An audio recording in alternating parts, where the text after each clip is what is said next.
حضرت مولانا محمد قاسم صاحب نانوتوی رحمت اللہ علیہ ہمارے بزرگان دین میں بڑے بزرگ دیوبند کے بانی مبانی ہیں، قاسم العلوم والخیرات کہلاتے ہیں۔ جب ان سے پوچھا گیا کہ حسین کو کیا ضرورت تھی کربلا جا کے اپنے خاندان اور اپنے آپ کو بے آبرو کرنے کی، تو حضرت نے عجیب جواب دیا، فرمایا کہ یہ اجتہادی مسئلہ ہے۔ اجتہاد ایک یہ ہے کہ اخیر تک جان دے دو، جس گل کو دل دیا ہے اور جس پھول پر فدا ہو، یا وہ بغل میں آئے اور یا جان قفس سے چھوٹے۔ حسین اس پر عمل پیرا تھا۔ اور تو کہ دربند خوش تن باشی اور عشق بازی دروغ زن باشی، گر نشاید بدست راہ بردن، شرطیش کست در طلب مردن۔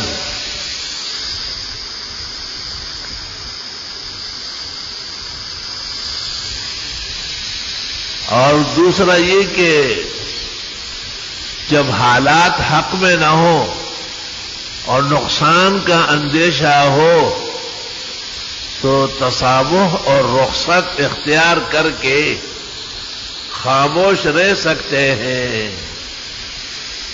تو جن صحابہ اور بزرگوں نے یزید سے ناراض ہونے کے باوجود خاموشی اختیار کی، وہ بھی مجتہد ہے اور بڑے کبار اصحاب ہے، عبداللہ ابن عمر ہے اور عبداللہ ابن عباس ہے۔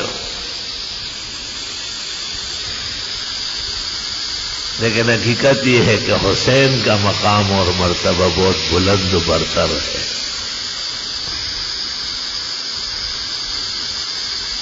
معاویہ نے دنیا سے جاتے وقت بیٹے کو کہا تھا کہ ایک حسین مقابلے میں رہے گا اور اس کے نانا جان کی حرمت اور عزت کا خیال رکھنا،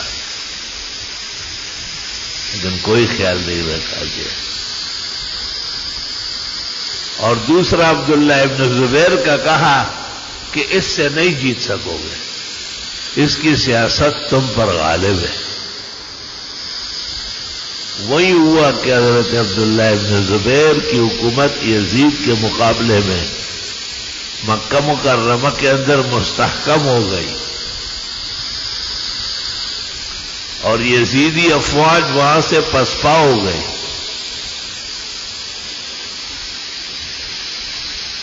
لیکن حضرت حسین رضی اللہ تعالی عنہ کیونکہ تکوینی طور پر ان کے مقدر میں بے مثال شہادت تھی، اس لیے وہ بڑے بڑے بزرگوں کی بات مانے بغیر روانہ ہو گئے۔ وہ خود بڑے بزرگ تھے، لیکن حالات کبھی کبھی ساتھ نہیں دیتے۔ کسی کے ایک آنسو سے ہزاروں دل دھڑکتے ہیں، کسی کا عمر بھر رونا یوں ہی بیکار جاتا ہے۔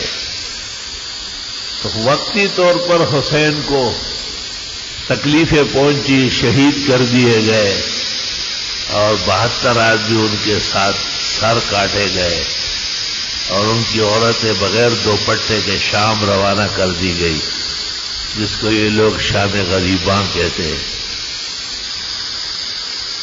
لیکن اہل سنت والجماعت کا اتفاق ہے اس پر کہ حضرت حسین حق پر تھے، اور یہ کربلائی اور یہ ماتمی یہ ان کے باپ کا کوئی ٹھیکہ نہیں ہے۔ یہ حسین کو کیا جانتے اور کربلا کو کیا جانتے؟ یہ تو اے حسین ہم نہیں تھے اور اے حسین ہم نہیں تھے۔ تم نہیں تھے، تمہارے باپ دادے تھے، انہوں نے بے وفائی کی۔ کالے کالے کپڑے پہنتے ہیں، ہمارے اہل سنت بھی احتیاط نہیں فرماتے، ان دنوں میں بھی کالے کپڑے پہنتے ہیں۔ کم از کم محرم میں تو کالے کالے کپڑوں سے، برقعوں سے، دوپٹوں سے پگڑیوں سے، باسکٹوں سے پرہیز کرنا چاہیے. یہ کربلائیوں کی علامت ہے.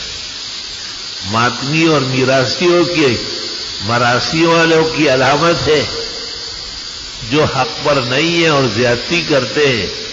اور امام ابو حنیفہ رحمۃ اللہ علیہ کو اس جرم میں باقاعدہ سزا دی گئی تھی کہ آپ نے حسین اور ان کے موقف کو برحق کہا تھا، اور خلیفہ وقت نے اس سے اختلاف کیا. آپ نے کہا آپ کے اختلاف سے کچھ فرق نہیں پڑے.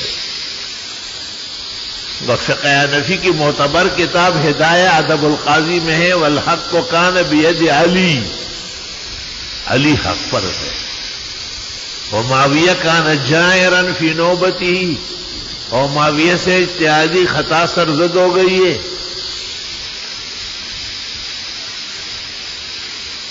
ہمارے تمام اکابر نے، شاہ ولی اللہ نے، شاہ عبدالعزیز نے، شاہ عبد القادر نے، شاہ رفیع الدین نے، شاہ اسحاق نے، شاہ دلیل اللہ نے، مولانا احمد علی محدث نے، مولانا رشید احمد گنگوئی نے، مولانا محمد قاسم نانوتوی نے، حضرت شیخ الہند نے، حضرت مولانا انور شاہ صاحب نے، سب نے اپنے اپنے موقع پر یزید پر ناراضگی ظاہر کی اور ان کے افعال کو غلط اور ناموزون کہا ہے، اور حضرت حسین کی طرفداری اور حمایت فرمائی.